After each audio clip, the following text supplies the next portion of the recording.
तो आज इस वीडियो में हम आपको बताएंगे डीप फ्रीजर का कुछ बेसिक जानकारी देना चाहते हैं कि डीप फ्रीजर काम कैसे करता है और अगर उसमें गैस लीक हो जाता है तो उसमें क्या क्या समस्या आती है, वो चीज़ हम आपको दिखाने जा रहे हैं इस वीडियो में।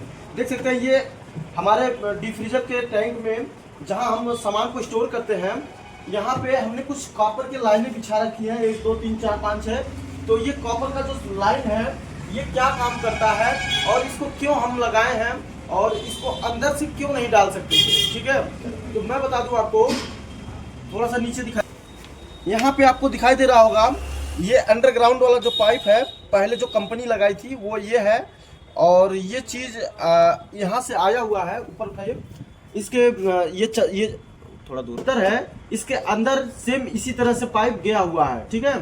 तो वो जो पाइप होता है वो लोहे का होता है, बहुत ही कमज़ोर होता है और जब इसमें बर्फ जमता है तो उस लोहे में जंग लगना चालू हो जाता है। तो धीरे धीरे 4-5 साल में वो आराम से लीकेज हो जाता है, ठीक है। ये हर डीप फ्रीज की कहानी है। और पहले की जो डीप फ्रीजर थी उसमें इस तरह से कॉपर पड़ता था और वो काफ़ी सालों तक चलती थी। अब ऐसा नहीं होता, अब ये लोहे का पाइप ये सारे डीप फ्रीजर में पड़ जाता है, इसलिए वो लीकेज हो जाता है। लीकेज हो जाता है तो उसमें अगर आपको फेंकना तो फेंकिए, अगर बनवाना चाहते तो इसी तरह से बने पाएगा, ठीक है। अब इधर दिखाइए, पाइप का जो शुरुआती है, ये जो पाइप यहाँ से शुरुआत हुआ है और ऐसे ही आके यहाँ इंड हुआ है, ठीक है। तो ये दूसरा वाला मुंह है और ये पहला वाला मुंह है। जहाँ से शुरुआत हुआ है ये है, जहाँ से ख़त्म हुआ है ये है। तो अगर हम कैपलरी इसमें जोड़ दें तो ठंडा यहाँ से शुरुआत होगा और सेक्शन इसको बना दें तो मतलब यहाँ से ठंडा चालू होगा। अगर हम कैपलरी इसमें जोड़ दें तो ठंडा यहाँ से शुरुआत होगा और ये सेक्शन बन जाएगा, ठीक है। तो आइए हम आपको नीचे दिखाते हैं कि हमने सेक्शन किसको बनाया। तो हमने ये जो अंडरग्राउंड पाइप है इसको हमने कटिंग कर दिया, इसको हमने हटा दिया, इसका कोई काम नहीं है, ठीक है।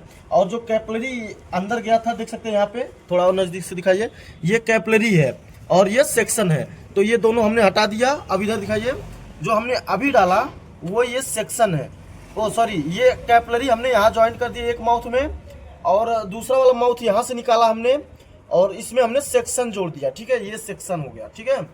तो अब हम जब डीप फ्रीज को प्रेशर मार के लीकेज चेक किए तो अब लीकेज नहीं है। इसमें हो क्या रहा था, जैसे ही कोई आदमी गैस डालता, मतलब कोई टेक्नीशियन गैस डालता था तो ये जो है 2 या 3 दिन में ख़त्म हो जा रहा था, ठीक है। तो अंदर जो बॉडी के पाइप, जो बॉडी के अंदर पाइप था वो लीकेज हो चुका था, वो बनना मुश्किल था। तो हमने बाहर से पाइप बिछा के हमने इसको अच्छे से, अब इधर दिखाइए, हमको बाहर से पाइप बिछाना पड़ा। पाइप बिछाने के लिए देख सकते हैं यहाँ पे हमने जो पुरानी फ्रिज होती है उसके बॉडी का जो चद्दर होता है, हमने उस चद्दर को यूज़ किया, इतना बड़ा बड़ा क्लैंप बना दिया और ड्रिल मशीन से हमने होल मारा और रिपीट लगा दिया। सपोर्ट एक नंबर हो गया। अगर आप चाहें तो ड्रिल मशीन से होल मार के आप स्क्रू भी टाइट कर सकते हैं ताकि सपोर्ट बना रहे, ठीक है। तो अब ये जो अगर हम डीप फ्रीज को चालू करते हैं तो हमारा ये स्टार्टिंग वाला पाइप कैपलरी लग गया है और लास्ट वाला पाइप सेक्शन बन गया है। तो हम चालू करके देखते हैं कि इसमें जो है कूलिंग कहाँ से उठाता है और कितना ठंडा करता है, अब करेगा कि नहीं करेगा। और यहाँ पे हमने कुछ गैस इसमें चार्ज कर रखा है, ये लगभग 20-30 पाउंड गैस पड़ चुका है। तो अब हम जो है इसको चालू करेंगे तो ये हमारा कितना तेज़ी से कूलिंग करेगा कि नहीं करेगा, कहाँ से कूलिंग स्टार्ट होगा और ये कूलिंग क्यों करता है, आपको हम इस वीडियो में बता रहे हैं। जैसे कि मान लीजिए यहाँ से जब हमने ये गैस जब भर दिया, इस कंप्रेसर के अंदर गया, तो जब कंप्रेसर को हम करंट देते हैं, इलेक्ट्रिसिटी देते हैं, तब ये कंप्रेसर गैस को पंप, मतलब जो भी चीज़ होता है गैस कंप्रेसर के अंदर, उसे ये तेज़ी से पंप करके डिस्चार्ज के रास्ते से कंडेंसर में फेंकता है। तो कंडेंसर के पास देख सकते हैं यहाँ फैन लगाया हुआ है। यह फैन जो है कंडेंसर का हीटिंग काफ़ी तेज़ी से बढ़ता है, तो ये फैन जो है उसको कंट्रोल करता है, हवा फेंक के उसको कंट्रोल करता है। तो जब कंडेंसर से गैस निकलता है तो फिल्टर के पास आता है। इस फिल्टर में स्लो प्रेशर करने के लिए, हाई प्रेशर को लो प्रेशर करने के लिए कुछ सिरका जेल लगे हुए हैं और कुछ जालियां लगी होती हैं डस्ट को क्लीन करने के लिए। उसके बाद यहाँ कैपलरी लगी होती है, इसका बहुत ही पतला माउथ होता है, ये साइज बाई साइज और फिट बाई फिट आता है। जिसमें जितना फीट लगाएंगे उसी तरह से इसका एक डाटा होता है कि अगर हमको डीप फ्रीज चलाना 500 लीटर, उसमें कंप्रेसर कौन सा लगेगा, उसके निर्धारित ये कैपिलरी का साइज तय किया जाता है, लेंथ तय किया जाता है।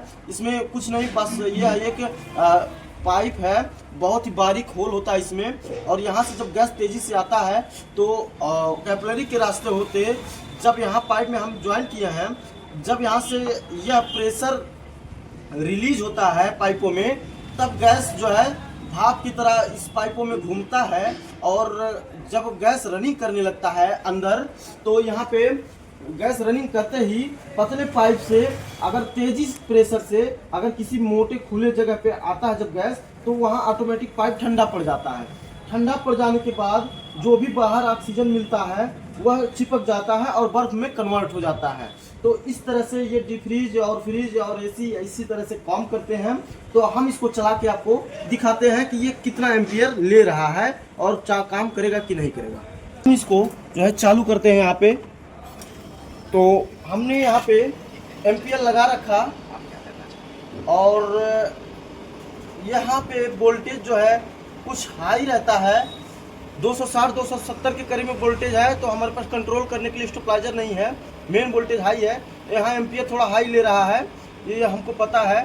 तो अब हम गैस को थोड़ा सा और इसके अंदर बढ़ाएंगे। तो इधर हम यहाँ से आज हाई प्रेशर वाले गैस से गैस को चार्ज कर दे रहे हैं। हमको अनुभव है हमको कितना डालना है। तो हम हाई प्रेशर गैस लगा के लीकेज चेक कर रहे थे, उसी पे हमने वैक्यूम कर दिया। तो लगा के हमको यहाँ पे, अब यहाँ पे देख सकते हैं हमको यहाँ से कितना गैस चार्ज करना हमको मालूम है। हमको जो भी गेज मिले हमको 10 पाउंड ही बैक प्रेशर रखना है, तो 10 पाउंड ही रखना है। इसमें भी 10 पाउंड बताएगा, इसमें भी बताएगा। फिलहाल इसमें थोड़ा ज़्यादा सुई उठता है, इसमें बहुत बारीक सा सुई उठेगा, एक ही पॉइंट पे 10 पॉइंट माना जाएगा। तो हमको मालूम है कैसे गैस चार्ज करना है। यहाँ पे आप देख सकते हैं जैसे कि यहाँ से जब गैस रिलीज हो रहा है कंडेंसर में, तो यह गर्म हो रहा है और यहाँ तक आते आते और कैपिलरी के रास्ते से आ रहा है। जब यहाँ गैस खुल रहा है, छूट रहा है, रिलीज हो रहा है, तो यहाँ आइस आने लग रहा है। ठीक है, हाथ चपक जा रहा है पूरा, ये दिखाई दे रहा होगा आपको। अब हम ऊपर देखते हैं, इधर दिखाइए, बिल्कुल आप इधर से दिखाइए, बिल्कुल एक लाइन में देख सकते हैं आप, अच्छे से पूरा आइस आ चुका है। ठीक है, इस तरह से आइस आ रहा है, बाकी लाइनों में ये धीरे धीरे कवर हो जाएगा। तो इतना इसी तरह से यह डीप फ्रीज काम करता है। और अगर अंदर का कॉइल लीकेज हो जाए तो इस तरह से आप कॉइल बिछा सकते हैं। और अगर बाहर का कंडेंसर लीकेज होता है और अगर वो भी कंडेंसर भी अंडरग्राउंड है, तो आप पीछे कंडेंसर जाली लगा सकते हैं। अगर आप डीप फ्रीज का काम करना चाहते हैं तो इस तरीके से आप काम कर सकते हैं। बस यही पाइप पे आप आइस आता है और इसी तरह से सारे पाइपों पे आइस आएगा, जो भी माल रहेगा अच्छे से ठंडा हो जाएगा। तो इस तरह से काम करता है डीप फ्रीज। अब हम मिलते हैं नेक्स्ट वीडियो में।